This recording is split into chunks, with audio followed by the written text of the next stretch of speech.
Pour chaque degré supplémentaire, à l'échelle planétaire, 7% de la population mondiale subit une baisse d'au moins 20% des ressources en eau.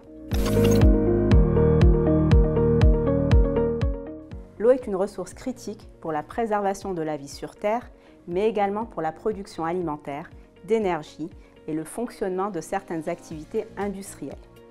Bien que l'eau représente 72% de la surface de la Terre, la part d'eau douce n'est que de 3%. Or, la pression sur cette ressource ne cesse d'augmenter, mettant en péril un système hydrique déjà fragile. Par exemple, 70% des prélèvements d'eau potable sont utilisés pour l'agriculture et ce chiffre est en augmentation sous l'effet conjugué de la croissance démographique et de l'urbanisation. Et c'est une étude du GIEC qui le signale, pour chaque degré supplémentaire, à l'échelle planétaire, 7% de la population mondiale subit une baisse d'au moins 20% des ressources en eau. Ce phénomène de pénurie est encore accentué, d'abord par des infrastructures hydrauliques inadaptées qui, dans un pays comme les États-Unis, sont la cause de près de 40% de déperdition d'eau. Ensuite, par des lacunes en matière d'assainissement, provoquant le déversement de plus de 80% des eaux usées dans les rivières ou la mer sans aucune dépollution.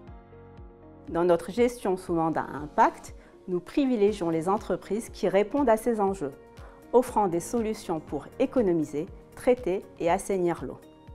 La société Xylem, par exemple, propose des compteurs intelligents et un service d'analyse de données afin d'aider les services publics à détecter et résoudre les problèmes de perte d'eau. Ces solutions numériques représentent environ 35% de son chiffre d'affaires et devraient approcher les 50% d'ici 2025.